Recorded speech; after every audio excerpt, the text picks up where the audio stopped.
What happened to Jewish people during World War II was more than mere genocide. It was also industrialized exploitation. Not only does the 1993 film Schindler's List tell the story of a group of Jewish people who were able to survive the atrocities of World War II thanks to the intervention of Oskar Schindler, the film also shows how forced labor under racial tyranny in Europe during World War II had a lot in common with the blood-stained legacy of American chattel slavery. While the clear goal of the Germans during World War II was to completely destroy a people, the tactics they used to accomplish their goal used the idea of white supremacy to justify free labor and profit on the backs of people who they didn't even regard as human. Schindler's List really forces us to confront how nationalism and ethnocentricity have repeatedly been used to dehumanize and control over and over again throughout history. This film is neither easy to watch, nor are the discussions about it any less difficult. But these are the conversations that we must have. I'm Heit. And I'm Cheri. And you've discovered Axiom Amnesia. We want to thank all of the supporters who helped to make this video possible. If you want your name to appear alongside these contributors, make a one-time donation of $5 or more via our website at axiom.app, Cash App, or you can head on over to patreon.com/axiomamnesia to enjoy all of the benefits of becoming a monthly subscriber. The executive producer of this video is Red Cloud, who requested this film through Axiom Amnesia's Deep Dive on Demand program that we'll tell you more about later. And if you haven't seen this film and you don't want it spoiled, you might want to leave because we're going to spoil it for you. That's right. All right, well, let's start with the film background. This film came out in 1993. I remember when it was coming out. And the director is Steven Spielberg. And it was also written by Steve Zalian, and it was based on this novel called Schindler's Ark by Thomas Kennelly. So the movie was filmed in Poland, and it actually used some of the actual locations that these things took place in, like Krakow and Auschwitz. And it also did win in 1994, it won Oscars in Best Picture, Best Director, and Best Screenplay. It was nominated for like Best Actor, Best Supporting Actor. So it really swung and hit the ball out the park with this film at the time. And I remember what a big deal it was in the moment too. And we could talk about the reception of the film also.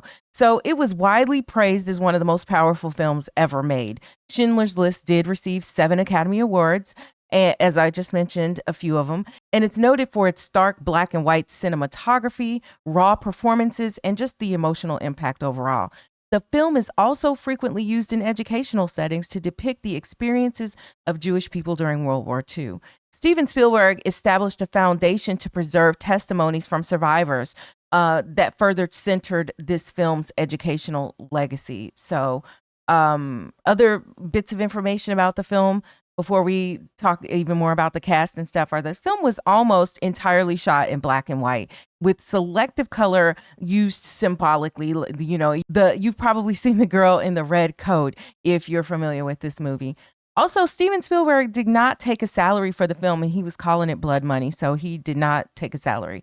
And it was one of the first major films to depict the personal and bureaucratic aspects of the German oppressors at scale. So there's other things to kind of consider about this film. And you know what I also thought, and we'll talk more about it later, but just the individual stories as opposed to kind of just looking at an entire group and saying, hey, you know, wasn't this bad thing happen? To be able to see the individual stories of people, I think helped other people who were less familiar with what happened during World War II to connect with, you know, the human experiences and just how tragic There's a much better way than just showing like one thing and trying to hint that everyone went through the exact same thing, right?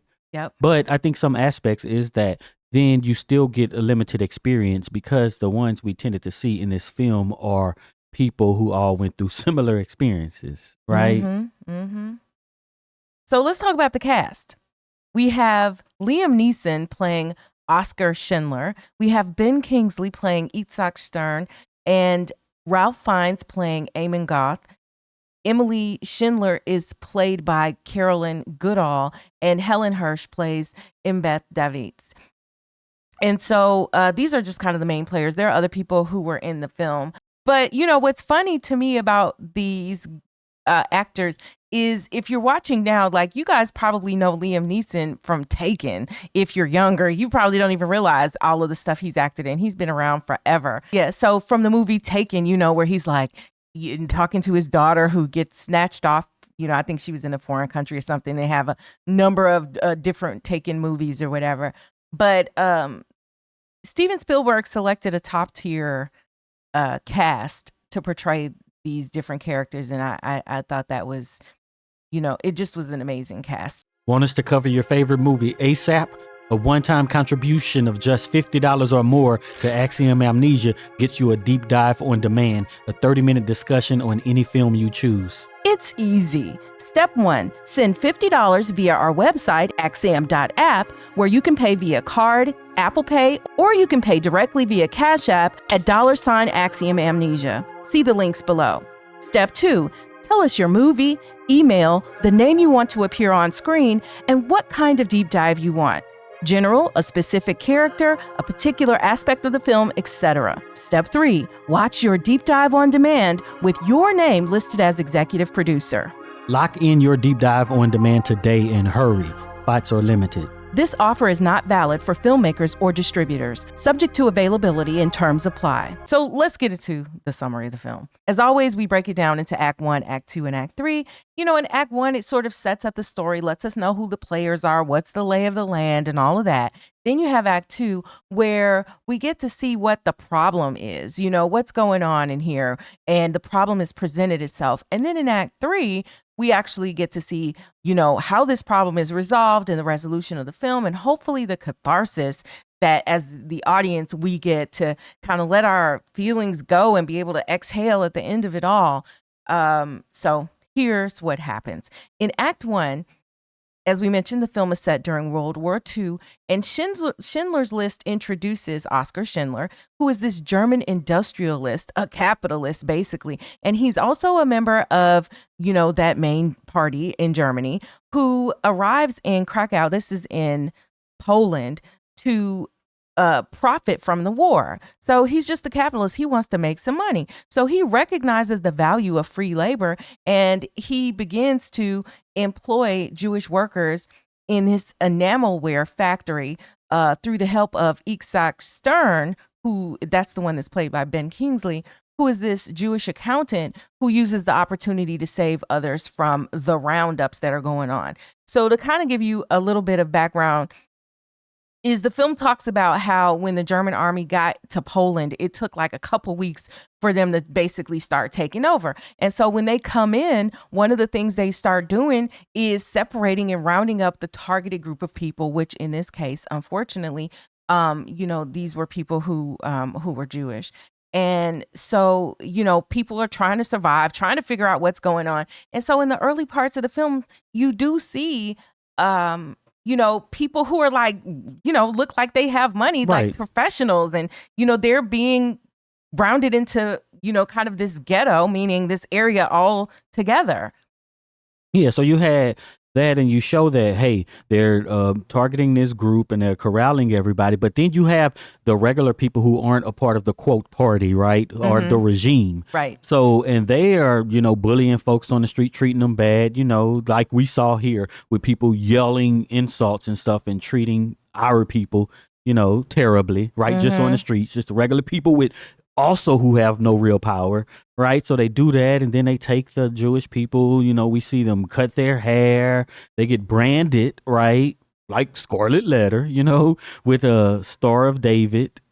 And, you know, this is the sort of thing that sets it up to show us. And then they're all corralled, and they're in this one area. Right.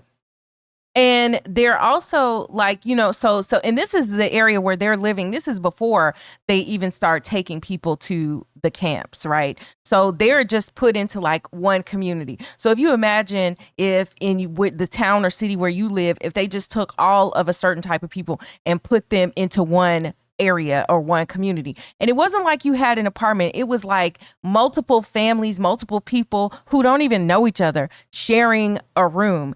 And, one of the things I was thinking of when I saw this part was how, number one, dehumanizing it is, but number two, what an equalizer it became because, obviously people who had more money were living better. They had nicer houses. You see people, packing up their furs. And I mean, they're in like fur coats, some of them.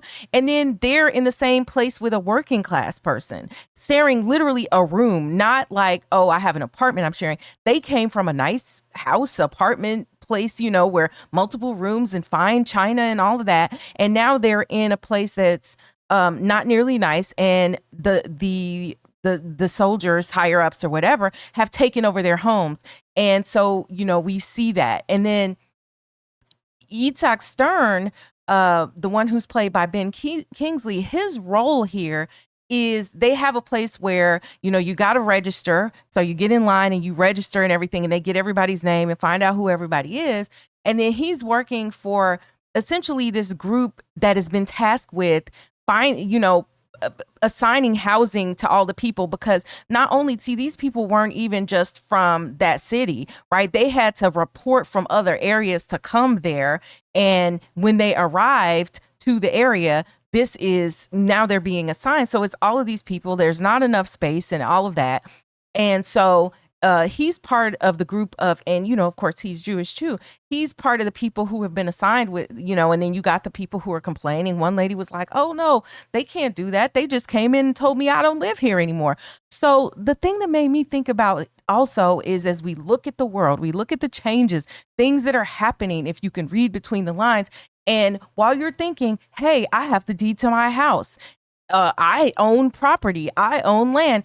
But when somebody comes in and tells you you don't own it anymore, and you're operating off of the rules of the land, the laws that used to exist, but when people don't respect those laws, do you own anything anymore? If they can compel you to leave out of there, these are the things that kind of started crossing my mind as I watched the film. So that's what basically happens in Act 1. And we also are getting to see Oskar Schindler. So, when he comes in, he's very slick, right? So he comes in, he figures out how to rub elbows with people who are in the army, right? So that he can get access to workers, so that he can try to make money. That's really the bottom line of it all.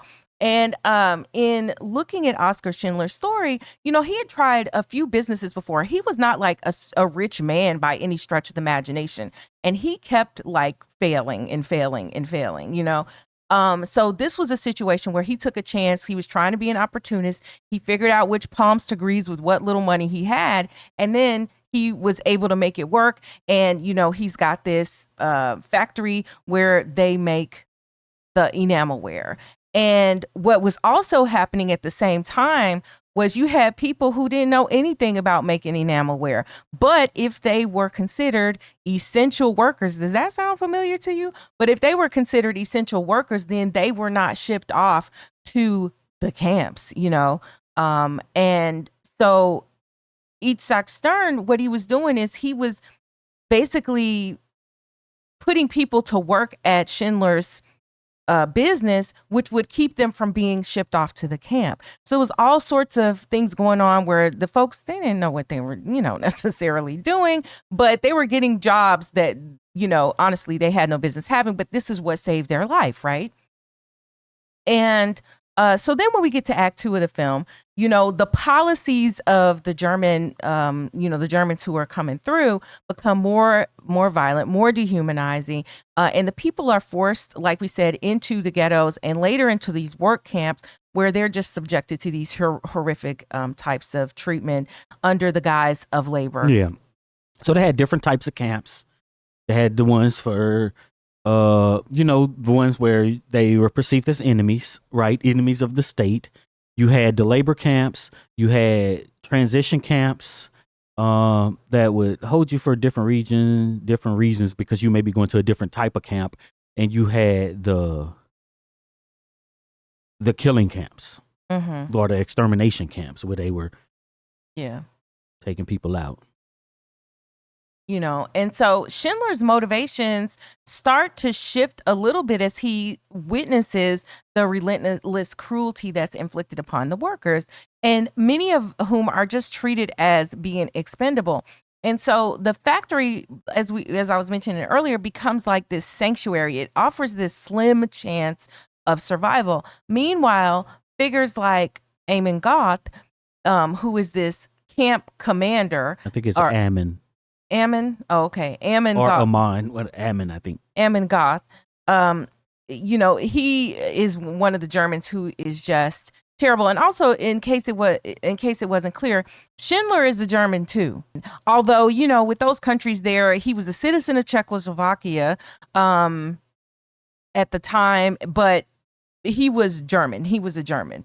And so the point, the reason that that's important is because we have these two kind of main characters of the film, which would be Amon Goth's character and Oscar Schindler, and they're supposed to be kind of diametrically opposed to one another. You have this person who's in the army who is just he actually woke up one morning and he just decided to get his rifle. And he is over a camp and he just decides to start taking people out. Like just because he felt like it. Not that they had done anything. He just aims off of a balcony and just casually starts doing this. So this is his sadistic and sick mind. And then you also have Schindler, who is, let's be honest, he's a bad guy in the beginning. When I'm looking at it, I'm like, you coming here to exploit, you not coming to help or do anything. So what you see is you see two characters who are basically the same, but they are in different roles because he came to just exploit, right? So you get one point where, it's like, hey, I'm saving you from having to, not be able to make money in commerce and to go to the harsher conditions, right? Speaking about the Jewish people with Ishak, right? And he's like, hey, why don't you give me gratitude? That sounds familiar too, right? Mm-hmm. You need to be thanking me, right? When we know and we hear the stories of what's going on to the German people and you see to the Jewish people, and then you see what's happening,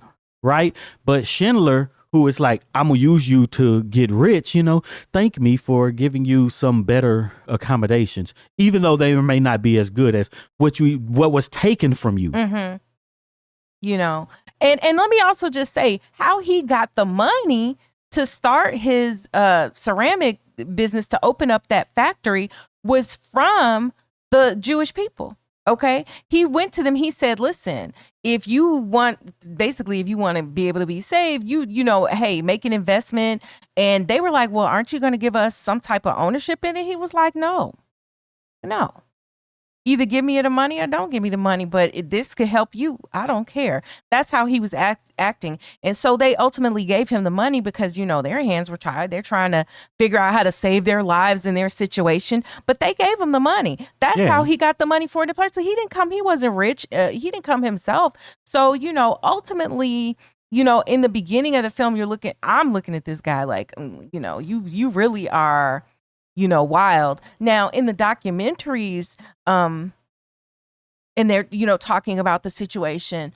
I believe was it his ex-wife, I think, who Schindler's ex-wife or wife talked about him and said that, one thing people didn't know about him was that he had a whole lot of compassion. He also had a drinking problem. And these were things that, were kind of discussed. Yeah, but it's also said about the people in the party too, that they had a lot of compassion. You know what I'm saying? Like you can have a lot of compassion, but your role and what you are pursuing may not be in line. Because so we get the situation where Ishak, quote, mistakenly gets taken off, right? Because Schindler, he has his folks and he has his ends with the party, and he's like, oh, these are my people and my people work at my factory.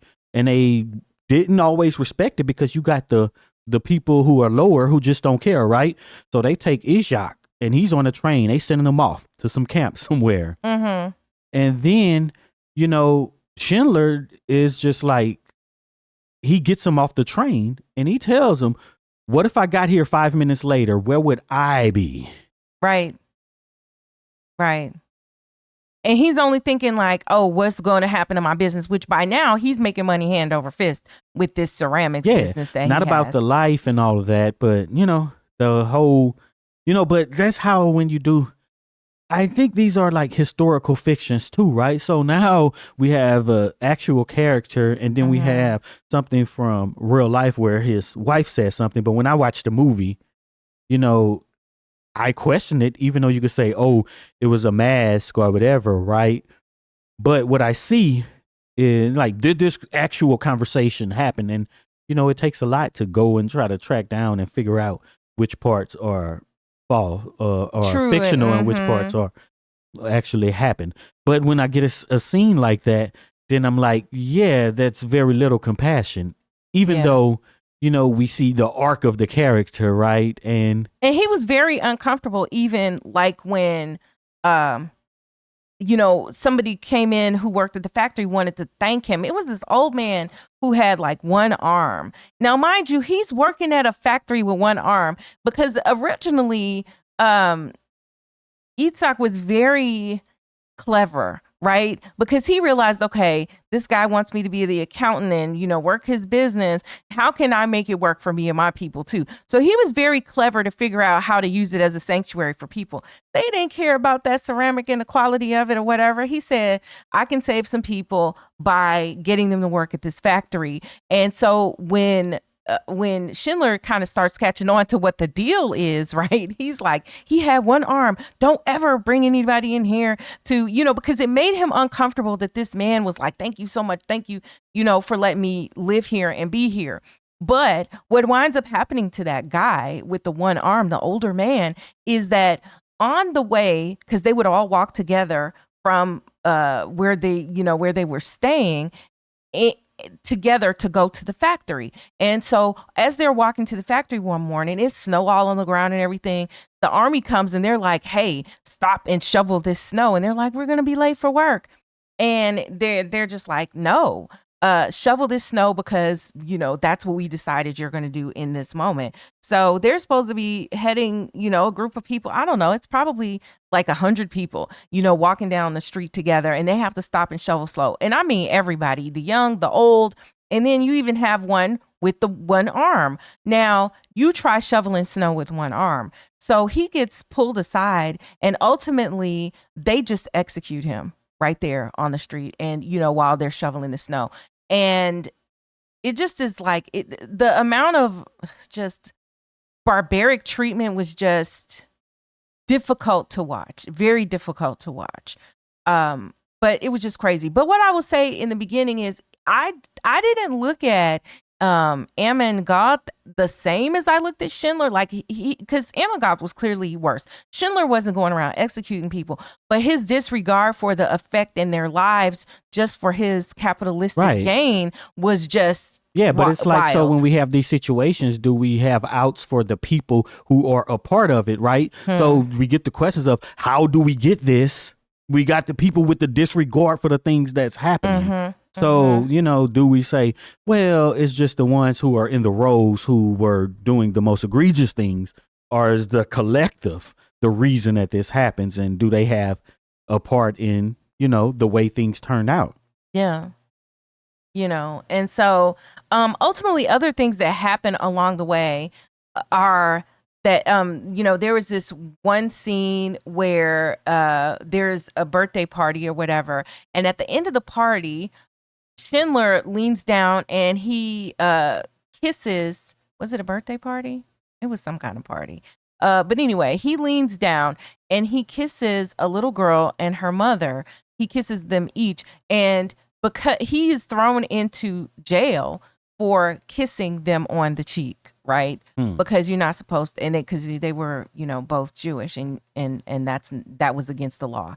So he gets thrown into jail, and then, but of course he has connections. So his connections are able to get him out. But the other part is that the factory, because, stuff is changing, they really are, the war is moving on. And this happens over the course of, I think, like a couple of years. And so with the war moving on, then you have the different changes that are happening as various other countries are getting sucked into the war.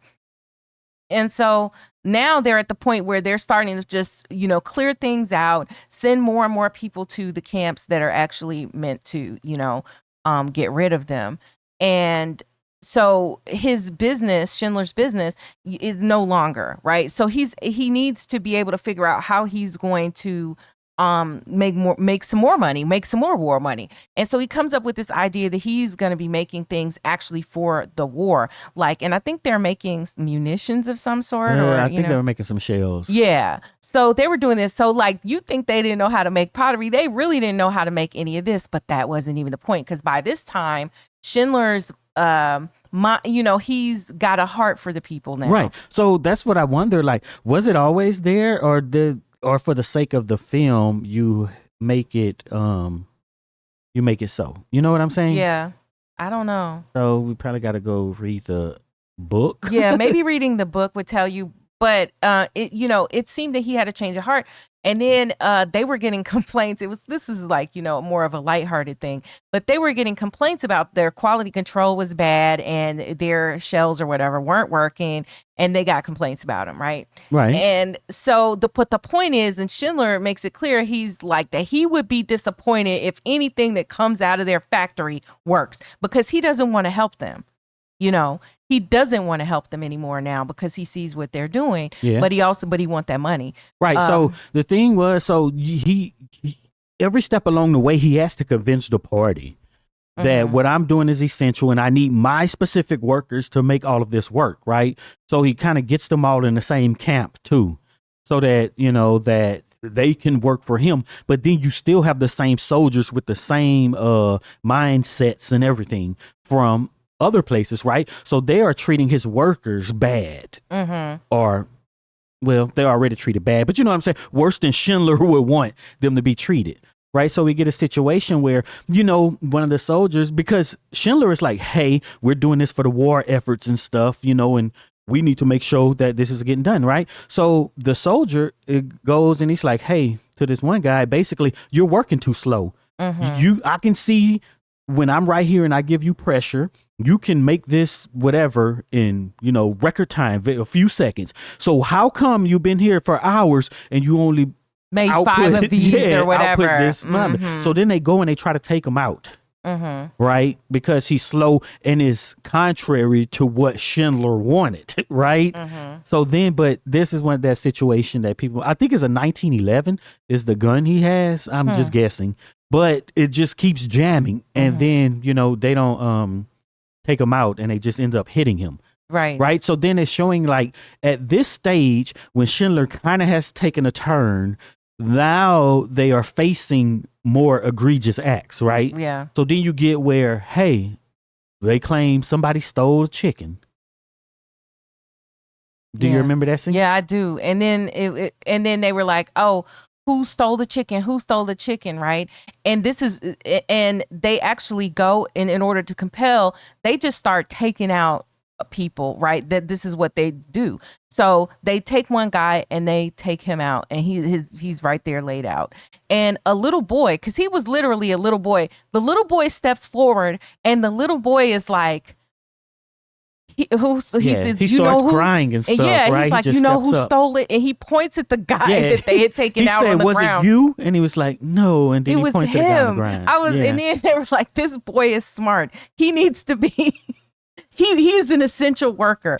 He needs to be at the factory, and we need, So, in the course of all of these things that are, going on, this is the deal, and so. He's got all these people who are essential to his factory. Now, but then he has the soldiers who are contrary to what his moral goals are, right? So then he has this, kind of these talks with these soldiers, and he's telling them you got to follow the rules and stuff, to be safe. And, he even has a conversation with Ammon, and he's talking about what real power is. Power is not killing when you could justifiably do so. You know what I'm saying? But we see these a lot of times in movies, and I'm like, it kind of, to me, when we see, we're like, oh, it makes us feel good because we think that these evil people are easily manipulated, and that they have changed because their behavior has been modified somewhat. Yeah, or they're stupid or whatever. You know what I'm saying? And sometimes that's kind of let us underestimate what's happening. Yeah. And we saw that in the film. And in fact, when we were watching it, that was a little bit of my response, because I was like, wow, Ammon seems so easily manipulated. Schindler says something to him like, yeah, this isn't real power. Next thing you know, Ammon, instead of executing folks like he had been doing, he was like, no, only do this. Oh, this is just the punishment, instead of, just offing people like he had been doing. And let me just also say, the alternate words that we're using to describe what's happening here are not meant to be disrespectful, but meant to be able to have the most people be able to actually view this here on this platform when censorship does exist. So, with that said. But yeah, so that's one thing that happens. And then there's another thing that happens, because once he gets, the factory or whatever, where the people are going to be saved, this is where we get this idea of Schindler's List, right? Because the list that he put together of his essential workers, the people he needs and he can't do without, this is the list that is the life-saving list, because it is the people who are on this list who are not going to wind up, when they decide to get rid of the original camp where the people were living when they were making the the pots, when they were ceramics, so this is the ceramics factory, when all of that, when they were like, hey, we're clearing this camp out and that, right, then you had one of two places to go. Either you could go, and if you were on Schindler's List, you would go to Schindler's factory, but if you were not on Schindler's List, you went to the camp that was where they were getting rid of people. Okay, right. And so that's the thing. And we even saw that there was one, because they put them on trains and stuff. It was just horrible.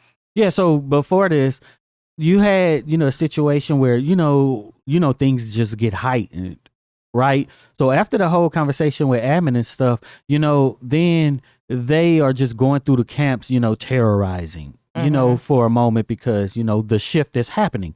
So we get this scene where a boy, the kids are hiding, right? Because they just going around taking people out and stuff. Mm-hmm. And they're in the camp, and this boy is frantically, he's looking for a hiding space, and everywhere he goes, there's people there, and they won't let him in because, there's no space for you. There's no space in here. Mm-hmm. And then he found a space finally in the toilet. Yeah, in the outhouse, basically. Yeah, in the outhouse. And it had multiple kids in there as well. In neck-deep right. stuff. Yeah. And then they get the word that, all right, what we're going to do, we're going to exhume all those old bodies, because there's bodies everywhere, and burn the bodies.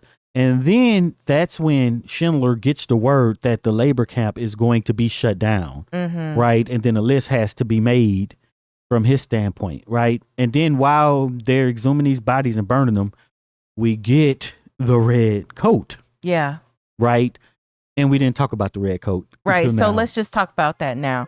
Recent changes here on this platform are making it harder for you to see our latest videos and get notifications. To make sure you don't miss out on anything, we're building our own community, both on our website, axiom.app, and on Patreon, with free and paid options available. Here's the deal.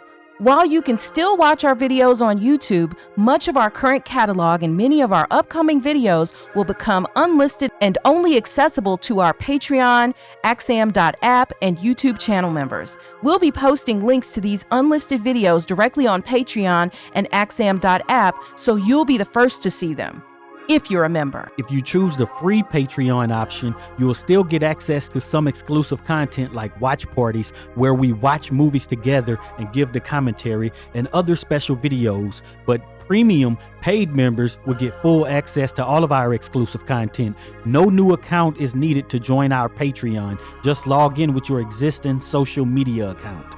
While some of you may find this announcement disappointing, don't worry, we have no plans to leave YouTube at this point.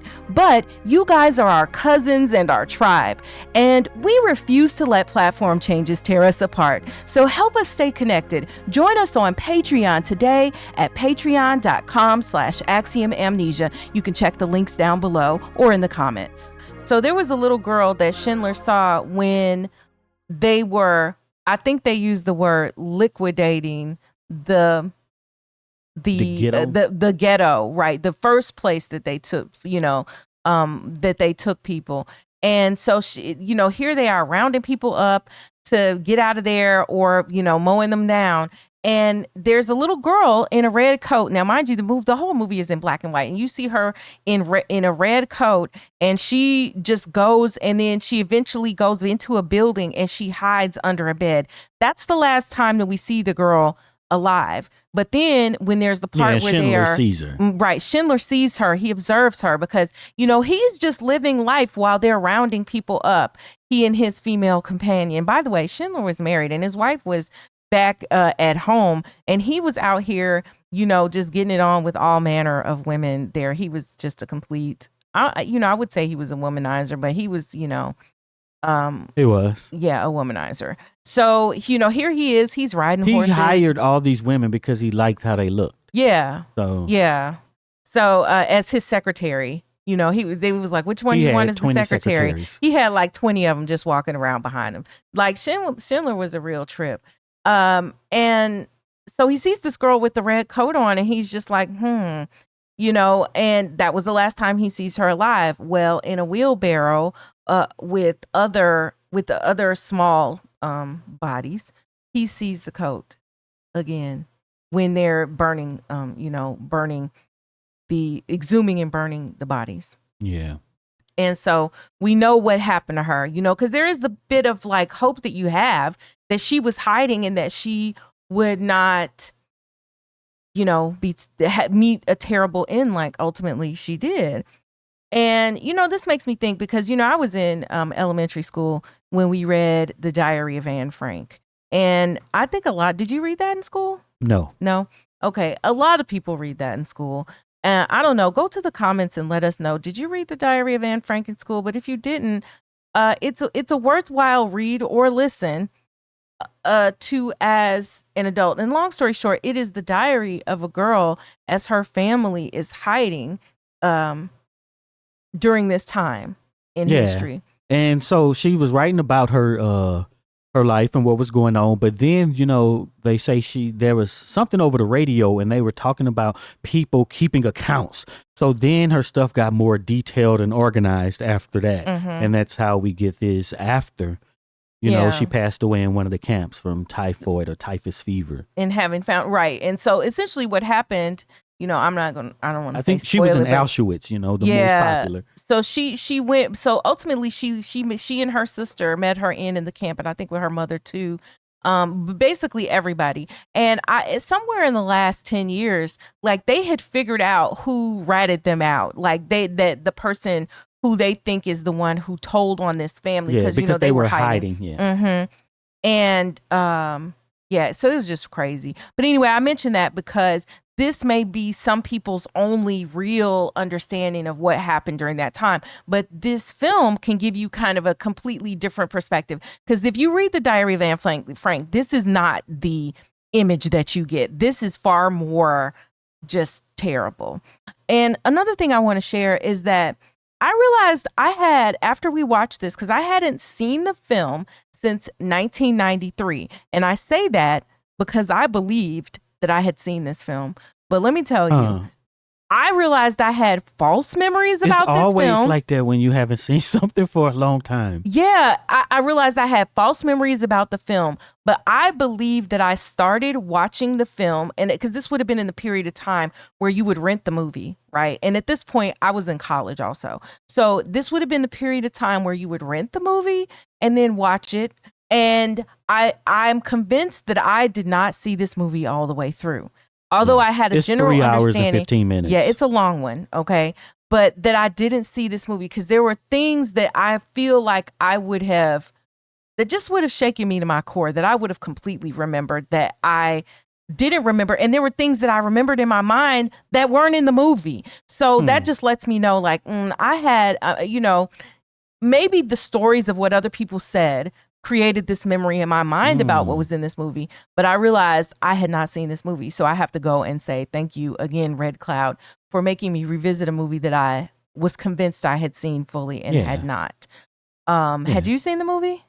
I've probably seen it in the 90s sometime. Yeah. But I don't remember it at all until this time. Yeah. So yeah. the girl with the red coat, yeah. Yeah, but no, the list, right? Okay, so yes, that the is, list. I guess, when he decided he was going to make the list. Right. When you see the girl, when he sees the girl in the red coat again. And he tell Ishak, he's going to put in a word for him and stuff because, the camp is getting shut down and y'all getting sent off to these camps where there are rumors of what's happening at the camps. Exactly. Right? Because no one knows, because no one comes back from the camps. And I'm like, how did they know exactly what was happening? Well, you were like, yeah, there were people working there. There were people working there. And then think about our history where you have plantations that are separate, but somehow the word is getting from plantation to plantation. Mm-hmm. Right? So that's what's happening. But of course, there are people who are skeptical. How would you know if no one comes back from the camps? Right? But we did get a scene earlier where, there were some workers who were, I don't know, processing all the jury, because when the soldiers and stuff was going through, they were taking the richest from the wealthy Jewish people. Yeah. And then they just dropping gold and, other metal teeth I thought was to these crazy. workers. And the worker is like, wait, why is it how? teeth in here? Yeah, how are they getting the teeth? So I think it's situations like that where it allows for even, I guess, so-called folklore, right? And the rumors to pass that are inevitably true and mixed in with actual truth. And then also when they're seeing all of these things, and they're going to go to the final camp, if you will, they're telling the people, oh, just write your names on your suitcases. They're saying this knowing that they're not going to send your suitcases with you because you're not coming back. You won't need it. And you're about to, just be taken out. And then we get this eerie scene, right? So Schindler, he didn't even type his own list, right? He had the list typed and everything. But even still, his workers were sent to one of those extermination camps. One of them. So there was a set, right? So you have this train that they're, whatever. But then there's a group of women who wind up at Auschwitz. Right. And then, they had the rumors, right? That were circulating and everything about what happens. And then going into it, this woman sees, the cut throat sign, right? From a little kid as the train is coming into the camp. Yeah. So they get into the camp and stuff and they just basically like take off all your clothes, go into this room. And they're like, we're not supposed to be here. And they're like, sure. Yeah. And so they heard, the rumors of the gas and all of this. So they go into this room and you see the pipes and stuff. And then they have this the light shuts out. The light shut off and it's like this long scene, where we're anticipating it because even if you don't know the movie, you heard about these chambers, right? And then it's like, dang, it's about to happen. Yeah. And it's just like, oh my gosh. And it's terrifying. The women are terrified. They begin to scream.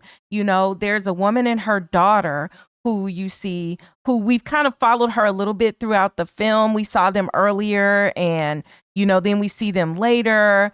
And it just turns out, so, and to go back to the woman and her daughter. So her daughter is probably, I don't know, 11 or something, 10, 11, young. And then, she's an adult and it's a mother and daughter. When they originally had the camps, the first camps, the ghetto, let's call it that. They were clearing that out. And when they did, there were people hiding. And so she put her daughter down underneath the floor to, and the people were like, no, you can't come, but we'll take your daughter. Right.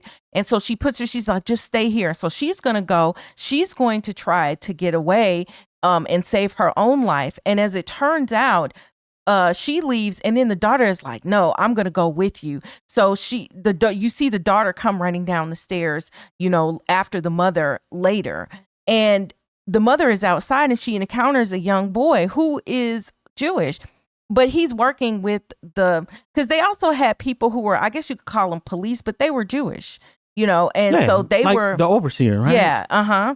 And so that's what, and the little boy was like, I'll take you somewhere safe. He was friends, schoolmates with the girl. And he's like, I'll send you somewhere safe or whatever. And Yeah. then this is why their lives even were saved to this point, to get to the point where they could be with Schindler, is because of this little boy that the girl was in school with, and he liked her. And so he saved her and her mother for that reason. Yeah, and it's very dehumanizing, right? Because you have the targets who you task with doing the dirty work. Mm-hmm. And that's basically what's happening. Yeah. So, so fast forward back to when these women in this group wind up in Auschwitz, the camp. And, so when the water comes out of the sprinklers, they're all like relieved because they thought that they were about to be gassed. Yep. And so, if you're watching this, you're like, oh, thank goodness. But you're still like, it's nail biting, right? Because you're like, they got to get out of here because you know what they're doing at this camp. Right. And then when they get out and Schindler comes and he's like, these are my people. You need to get these people on this list out of here, right? Mm-hmm. Then they see that other people are going to this other place where there is smoke billowing out. Yes. Right. Yes. So then, so we still know what happens. Mm-hmm. Right. So we know, okay, these people were saved, but it's millions other who didn't see because that fate. Get this, when he was like, oh, okay, I need to get my people out of there, then he has to bribe and pay off somebody. So essentially the train that is coming into Auschwitz, they're like, hey, we don't need it on the way back. So you can take your people back with the train that has just brought some people there, right? So you got people getting off the train that is going to rescue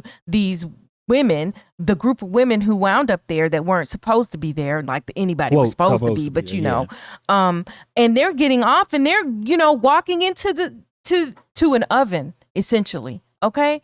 And it's crazy. So just as they're getting on and we're like, okay, at least the group of these women, who are Schindler's List women, are getting on the train to get out of there. And just when we think everything's okay, they start separating the children or the girls, because it's only women in this group, the girls from their mothers. And they're like, you don't go. What do you need to be working, And so Schindler has to come and intervene again. And he's like, hey, I need them. I need these children. They're like, how are children essential workers? And Schindler is quick on his feet. He's like, hey, whose hands are tiny enough to get in and polish the shells or the inside? Yeah. And so then they're like, So they let the girls go back, with their mothers, but like they were ready to separate them off and what was going to happen to them. So, they get on and they finally make it back to the camp and they're all relieved, because the other thing is these are women, but they are women who, in many cases, there were families or groups of people who were families, at least a few of them. So the men are back. They made it to Schindler's factory, the one that's building the shells. But these women wound up on a train that was in Auschwitz.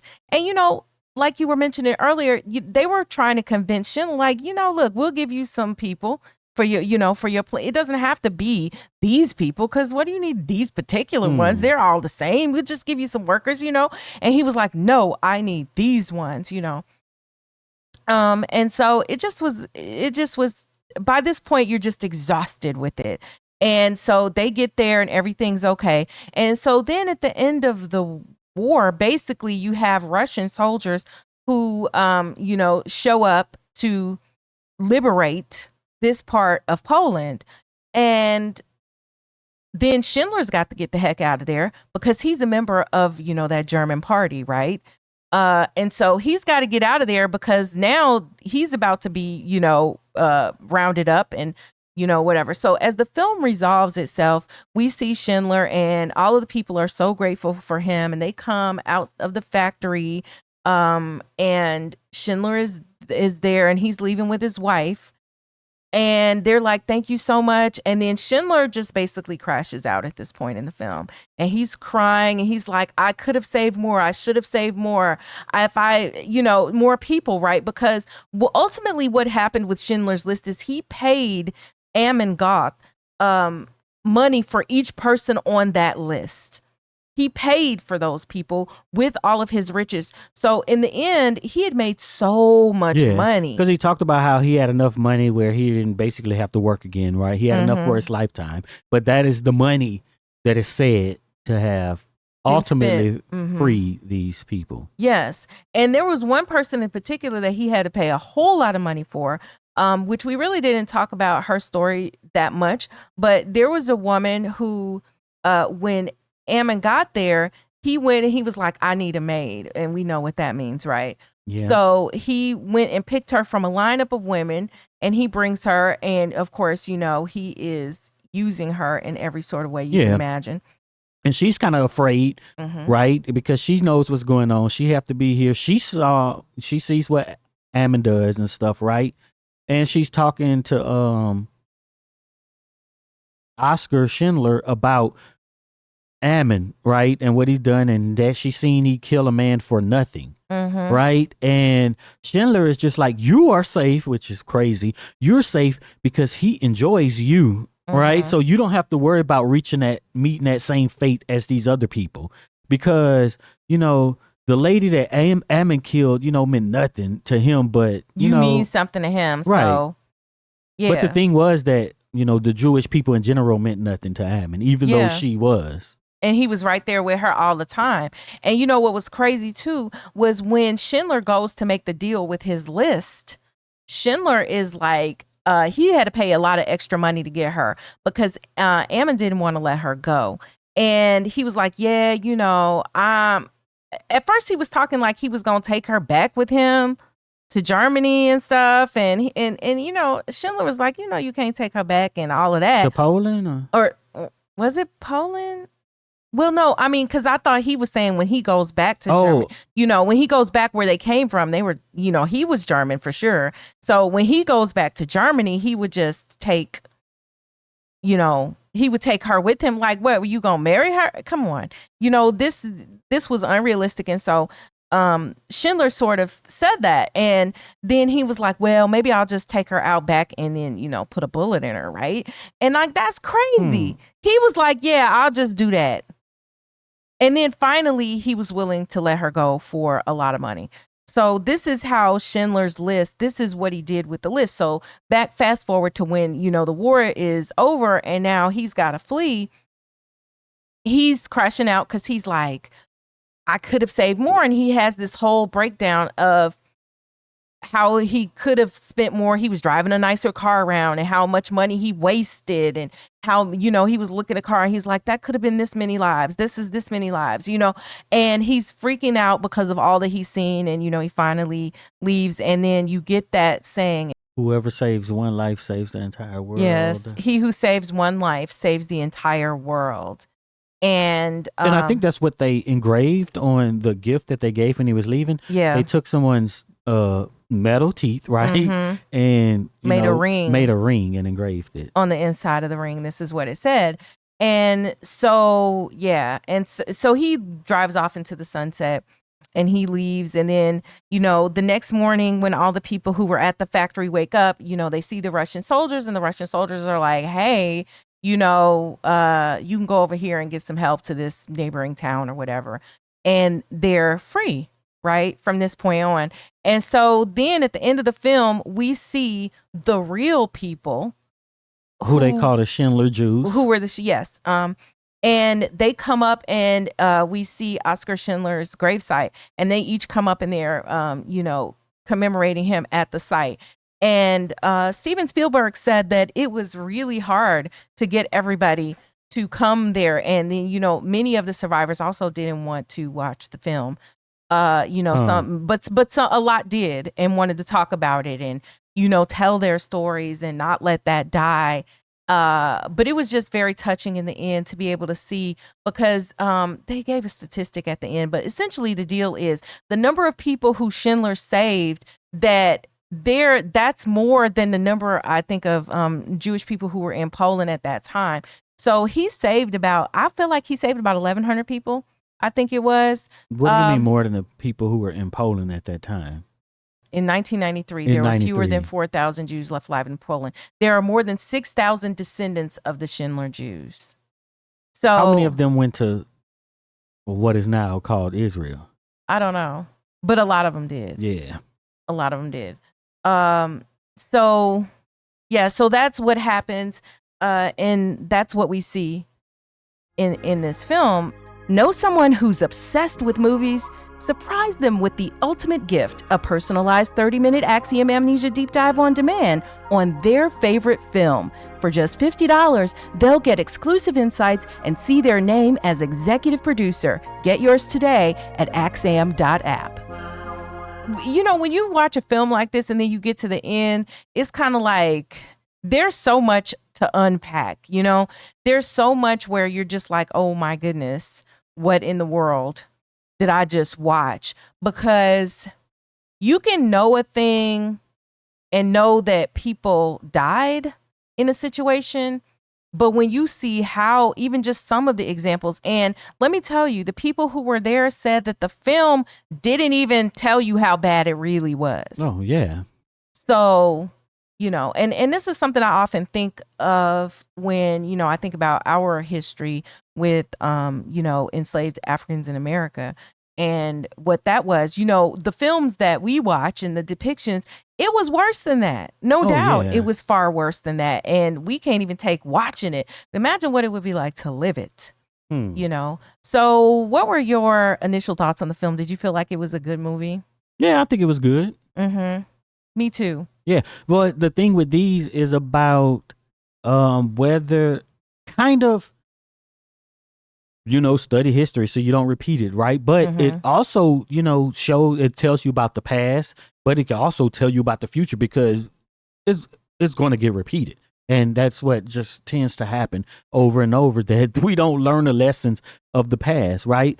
So you do have this film, The Wave, right, that is based on, I believe, an actual experiment from the 70s of this guy, teacher in Germany, who was like, yo, you know, the students were like, how could they let this happen, right? And that question always comes up. So he put together an experiment where, we, all right. And he didn't tell them, right? He just like, all right, now our class have these hand symbols and, you know, creating this group dynamic. And then how they started treating other people just showed how it could happen. And it was very simple for it to happen, right? So when you see what's going on in the world nowadays, right, or leading up to nowadays, you know, you have to apply what you see there and how it so easily just comes into being, right? And so one of the things that happens is because of the past of the American, you know, because we're American, so that's usually one of our perspectives, and especially when we're Black, it's like, oh, okay, what about Jim Crow and before that, right? American chattel slavery. So, you know, there is this movie by Ava DuVernay called Origin that came out in 2023. And it's starring Anjanou Ellis Taylor, right? Yeah. It's based on this book, Caste, The Origins of Our Discontents from 2020 by Isabel Wilkerson. And she compares, you know, Jim Crow to this moments in German history, right? But she makes the connection that, you know, it's all the caste system compared to, you know, the caste system in India. And also that the party or the Reich in Germany took, they learned from how the United States or America implemented Jim Crow and used those ideologies and those practices in Germany during that time. Yeah. Right. So when you see things and you believe it's happening now, then you have to compare and say, are these people implementing these same practices that they saw in this other big world event, like what happened in this movie? Yes. You know? And when things begin to look familiar, then allow that to be the writing on the wall to let you know the direction that things are going in. Because what can be most disturbing, because, you know, in the beginning of the film, I asked myself, like, why were they still there?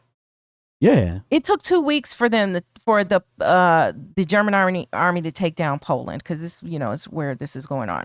But why were they still there? The people, now surely poor people don't have a means to leave, but you had the rich people with the furs and everything. Why didn't they leave? Right now, this is not to blame the victim, but this is to say that because they didn't leave because they couldn't fathom what was about to happen. Yeah. You know, so why are people, when you look around, not taking things seriously? because they can't fathom what might be about to go down. Right. And one thing humans do, we just adapt, right? That's just in the nature. Yeah. You adapt to these things and it become normalized. And then, next thing you know, you over here throwing these salutes up on stages and stuff. Right. And you're cheering on the people who's doing it. You're cheering on putting people in concentration camps for no reason other than their origins or their race. Exactly. And even though you may have started like, a good, compassionate person. And I just want to also point out, there are a couple of other good films. If this has piqued your interest in wanting to learn a little bit more about this history, couple good films. One is The Boy in the Striped Pajamas. I don't remember what year that came out, but it's a pretty unique title. So you'll be able to find that. That was an excellent movie. Then you have a movie that came out, I think in 2024, Zone of Interest. And again, it's about this. And so, these are for further consideration, things that, I think are worthwhile for all of us to watch. But the other thing to add on to what you were saying, and just because you are not the current target doesn't mean that, once they finish, that you're not next. Exactly. And it doesn't mean that if you're the target later on, you don't start targeting other people. Yeah. And having your own genocide that you're participating in. Yeah. Because you look at it and you go, oh, surely people who had bad things happen to them would not turn around and do bad things to other people that are of similar type, right? Surely they wouldn't. But the history doesn't absolve us or any of us from doing things that have been done to us that we should better understand more than anybody else not to do. It doesn't preclude that from happening. So what about the choice to make this film in black and white? I don't know. I'm gonna be real. I hated it. I hated that it was in black and white. But I get the whole artistic reason, which so Steven Spielberg said he made it in black and white because, color is life. And this was like not that's what I'm anti-life. thinking, but you would have to make everything like all of the clothing and everything dull and stuff. But I think that's what gives it its right where it's going to hit. Hey, look, even these people, they show up in their bright colors and stuff looking, you know what I'm saying? Bright, vibrant, but it is death. You know what I'm saying? So that's a part of it. I think there could have been another angle, but he had it in his mind how he wanted to do it. So I'm not even going to, I'll just say that there were opportunities I felt like were missed a little bit, because there's this one scene where the women, so they're doing what they call the health check in these camps, right? And basically what would happen is if you were deemed to be sick or, whatever, unable to work, if you were at a work camp, then you were going to the camp where they were going, or maybe just be, off right there, right? And so the women were like, oh my gosh, we have to make ourselves look healthy for this. So what they did is they pricked their finger. I was like, what the heck are they doing? So they pricked their finger, and then they used the blood that came out of their finger on their face to make them look a little bit more pink. But I needed not to see pale. that color. Yeah, but see, if it was in color, we would have easily been able to see it. We would have been able to see how pale they were. But maybe that's part of it, right? So you got to figure that out. And then when the ash is falling from the sky, right? I'm thinking like, oh, it's just snow. Is this but it snow? ends up being but in our other channels, we colored the color. We talked about The Color Purple. Yeah. And its remake of 2023, I believe it was. The end of 2023. Yeah. So one of the things about the newer one, it is so bright and vivid, right? Which gives it a more happy sort of a, feeling to it. It felt happy and bright, even though it was drab. Right. Whereas the first one, 1985, it was more dark, subtle, dull colors. And the only brightness would be, like color purple. at the color purple at the church, and when Suge Avery would come to town. Yeah. She was wearing red and bright colors. Exactly. Yes. So what also do you think of? Oh, go ahead. Steven Spielberg, right? Yeah. So what do you think about Stanley Kubrick and his idea about this film? So he was asked, right, about... He was asked to do this. I think he was asked to direct it. Oh, I don't And know he about turned it that. down. He turned it down, but I just know he was asked later because somebody was asking him about this this big event and how it's covered, right? Mm-hmm. And he's like, Well, he said that what went on. he said this was about 6 million people who get killed, right? But Schindler's List is about 600 who don't. Yeah. You know what I'm saying? And so the protagonist is a Gentile, right, in this film. And, you know, it's like what we have when we watch our movies and stuff about, you know, Jim Crow and slavery or just regular old, you know, prison industrial complex, any of that racial issues in America. The white savior, right, is someone who is not a part of the group who is the savior. Even though it may be a true account of what happened, it's putting someone other in the heroics as if there was no one from that oppressed group to actually, you know, be the ones who work towards or be heroic towards their own goals or success. So one of the things I considered when I looked at that is, was this specifically because it would have been too much and maybe unbearable to not have the hope of, you know, a significant group of people kind of surviving? You know, did you not want to? Because you had this whole survival aspect of it. Is, well, what do you need hope when it's a historic event, right? You're showing the exception, so you're not really showing all the way the horror. Right? Because we still come away with it. But you got a lot of the horror. We come away with it feeling good, right? Oh, these people got saved. You know what I'm saying? When the end of it is terrible, it's 6 million dead. Yeah. Yeah. You know? Sort of like, you know, even though it is kind of like, hey, you survived, you know, you weren't exterminated like at the Inner Roots. You're like, all right. When they go over that hill and they're like, we free now. They go over the hill, you see them, you like, bam, survived this institution. Yeah.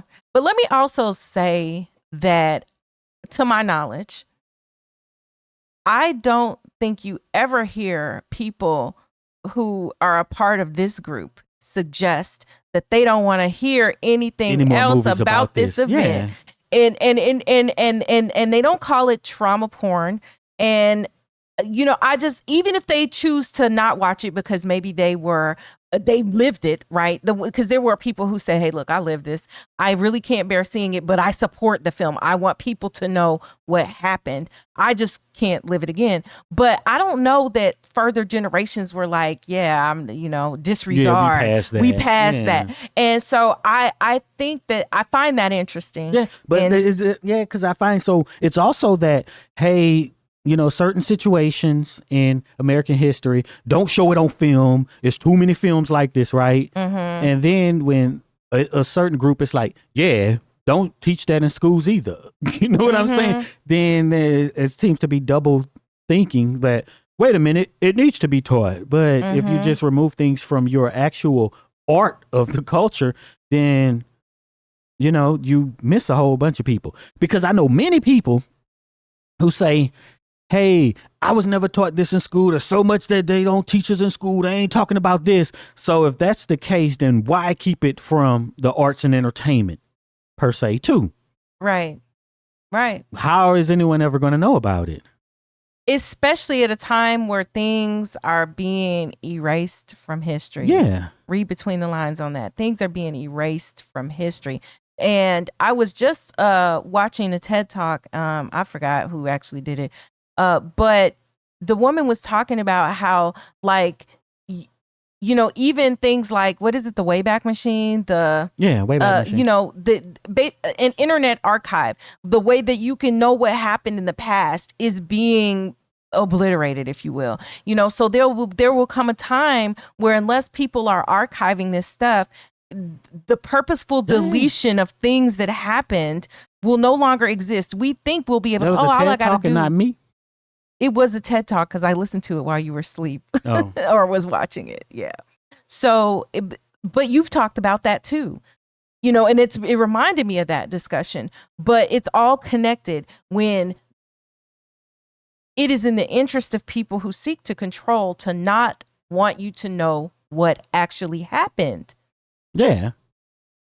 You know, we're in a unique situation right now where everybody in the palm of their hands, in that little device in your phone, you can go and you, if you want to, can find out exactly what happened and what all of the things that went on during World War II, exactly how it went down, what it led to, the psychology that went on in Germany that would allow such a thing to even take spark to begin with. It's all there right now. Yeah. And when everything's digitized too, right? So then once the digital copy goes away, then what do you have? Nothing if you don't have something physical, So but there's an actual assault on, archive.org and, Wayback Machine and all that. Yeah. Mm-hmm. So also too, if a company gets control of a domain, they go to them and they be like, yeah, you can't archive our stuff. And then they just delete it all. Yeah. So like one of them was like PayPal or something. They took over Zoom or something. I had an old website on Zoom, and in some months, it's just gone from the archive. Like, so done. Yeah, that's it. Just because they got the same domain that someone used 25 years ago. Right. And if it's not already evident, I really want to thank Red Cloud for suggesting this. And there were some questions that the executive producer, Red Cloud, had, and questions and suggestions of some discussion points that I want to be sure that we get to. The first thing that he asked is that he said, please do a deep dive on race and ethnicity. So the first thing, for us to deep dive, bro. we just have to define that. And I think at least defining it, because we've already sort of talked about it a little bit. But we will talk about it from the perspective, because you sort of touched on it when you were talking about the cast, the book cast, and that.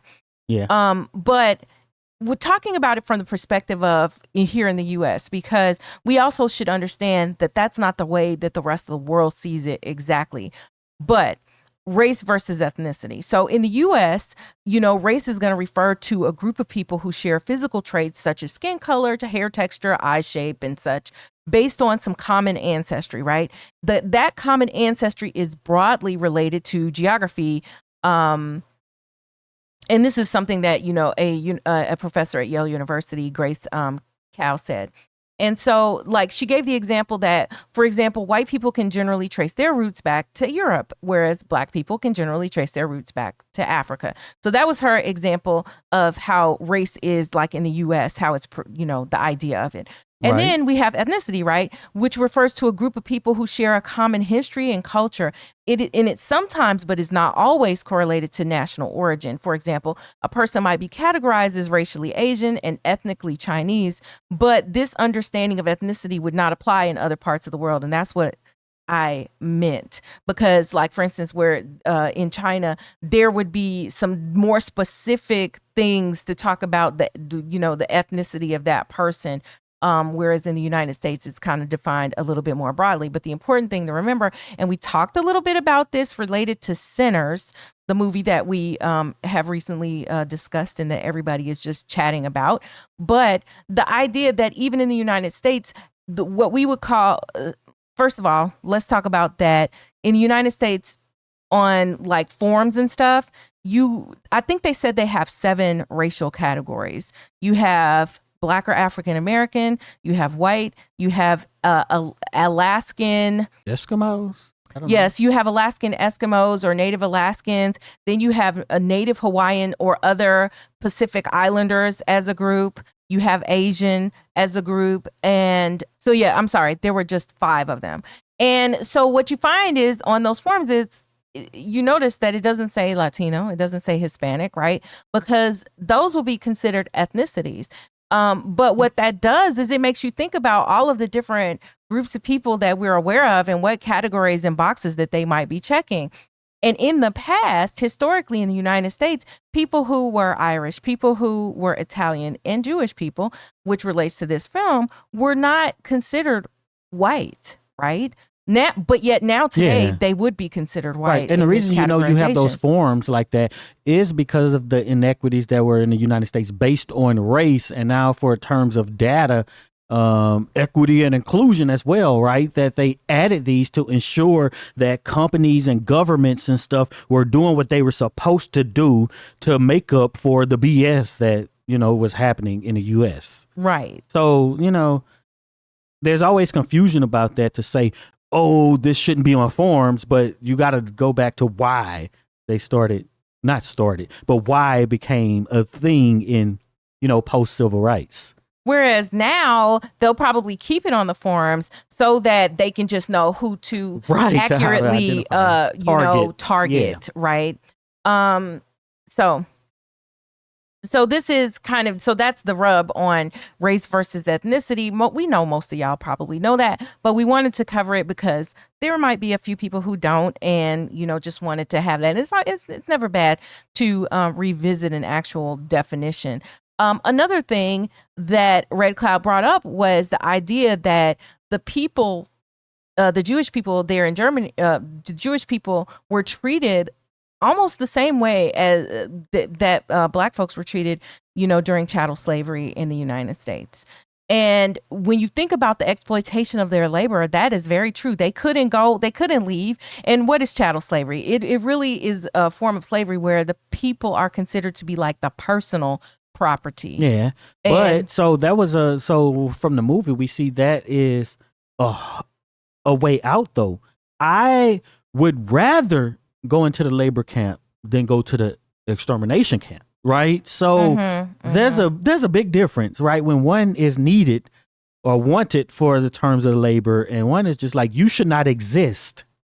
Right. And see, to me, I was like, all right, there is a distinction, and I want to be very clear. We are certainly not suggesting that these scenarios are identical, because there are things about both of them that, tip the scales, right? This is a situation where you had 6 million people who met their end in a relatively short period of time, as compared with what happened with chattel slavery, which happened over hundreds of years, right? That's number one. Number two, the different techniques that were used. The idea wasn't solely in the beginning. See, the idea in the beginning of chattel slavery in the United States was not going to be extermination, because it was to bring people over here so that they could do the labor. It was more of the Schindler approach, right? I'm a businessman. Some of y'all might not make it on the voyage. Some of y'all might not make it during the, the work, right? The work day. But, that's kind of how it was. But I don't think the idea in the United States came about until really after freedom came. After after that period when it was like, okay, now these folks are free. Yeah, now we need okay, we ain't interested in that. Let's just go ahead and shut it down. That the people who had that mentality, that's when that idea, I think, really became pervasive. Because before that, it was like, look, we got free labor. And it's more of a class thing too, right? Which again is caste, because the people who owned the means of production still needed the cheap labor, right? But the people who were like the poor whites and stuff, they weren't able to use that, right? So they were just like, we need to take them out so that we get these menial jobs. Which is why in the North also, right? The North was like, we can't compete with free labor. So you had other people whose interest was freedom for African Americans at that time, because it was in their interest financially, not necessarily because they were like, we're such great people that we believe. Nah. And again, the other people who, especially like the Irish, who were, they weren't considered white. And it's funny that they became considered white when it was advantageous for them to be on the side of landowning white males, so that they then could partake in the American dream and not be lumped in with the Black folks who were free, right? And so, see, that's a lot longer history and trajectory and different perspectives, right? Of how we get to where we are now versus, from the late 20s or whenever, you could say even the teens to the 40s, right? That's very quickly an escalation. Yeah. So, so as far as similarities and differences, I definitely see the similarity. I definitely see that you always are going to have people who are, capitalists who just seek to make money. It doesn't matter how they make money. Like, the people weren't even getting paid. And they talked about this in Schindler's List, like how, that the Polish people were cheap. They would have been cheap labor, but nothing is cheaper than free labor, and that let me just be clear. So the Jewish people, they weren't free labor, but because Schindler had to pay, but he didn't pay them. He paid the Germans for them. Yeah, like, like if you were loaning out, labor, yeah. And so, just, yeah. Yeah, so the state profited off of that, right? And then in turn, he did. Yes.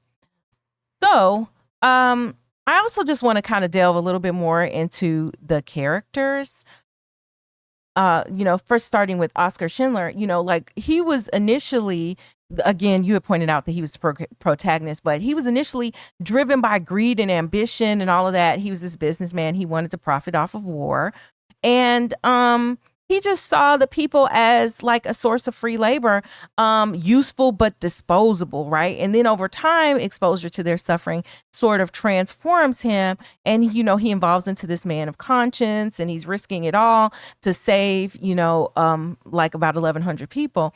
And it's like he had this moral awakening, but it came from benefiting from a racialized system to actively, resisting it. He came from that. It's very it's very easy to dunk on people like that, right? Because I'm one of the oppressed, so I've always been on the right side. It doesn't take me to go through this thing, even though that's not the case, because we got a bunch of these situations where a lot of so-called oppressed people don't mount up.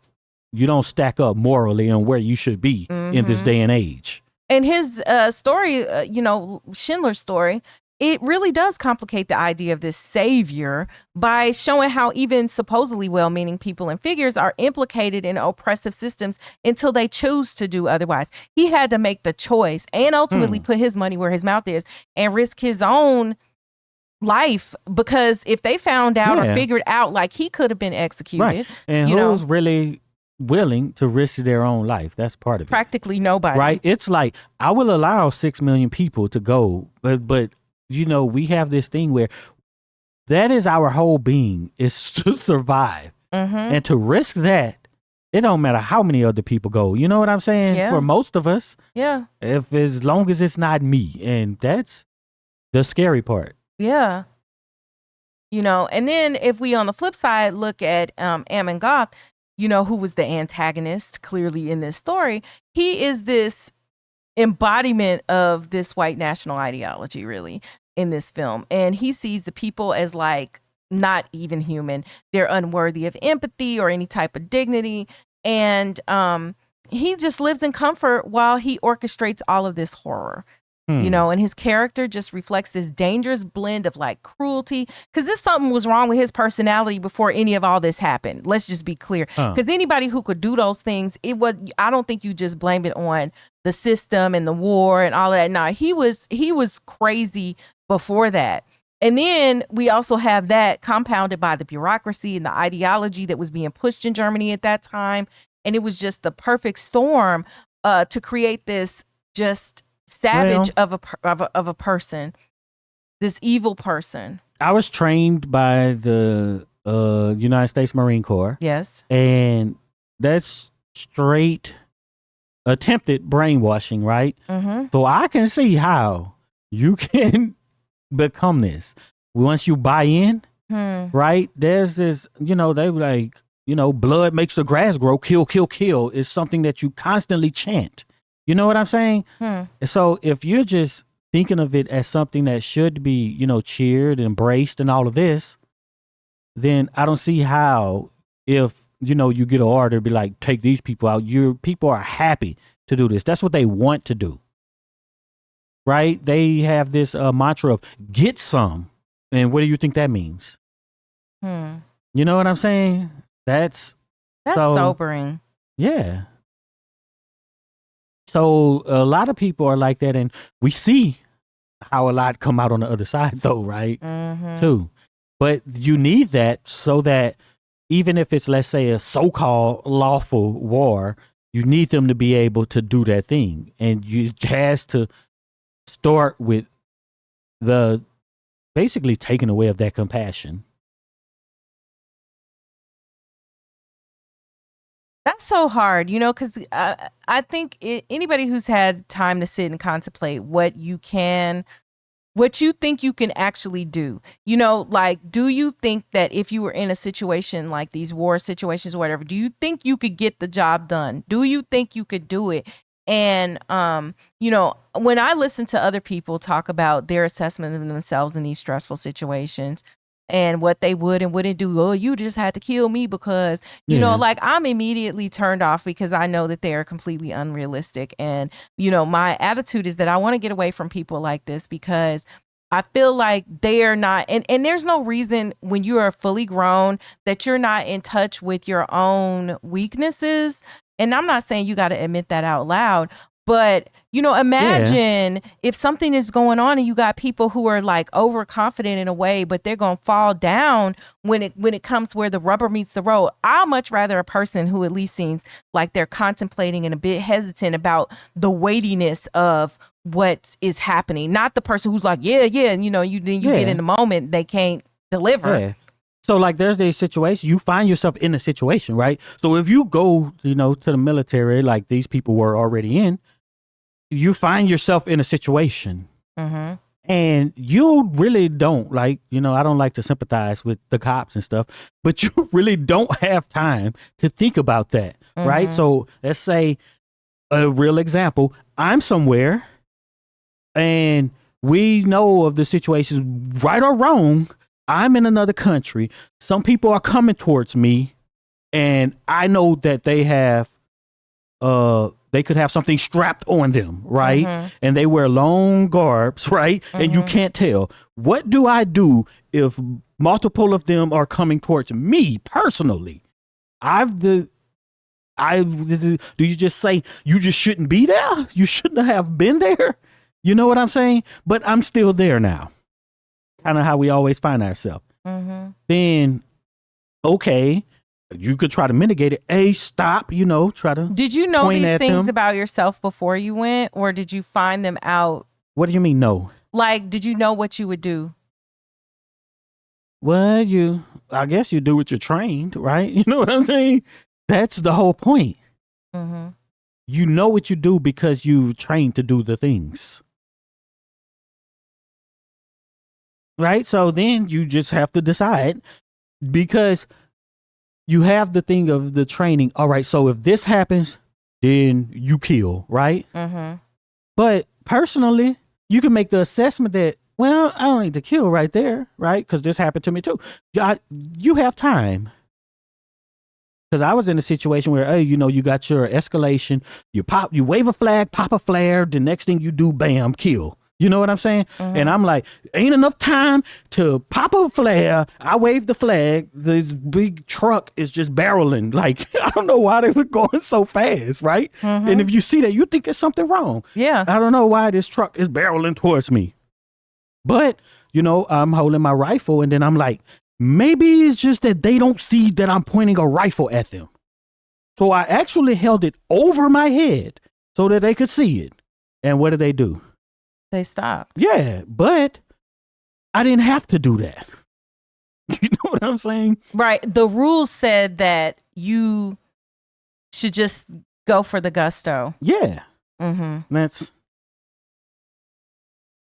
But I could be wrong too. You know what I'm saying?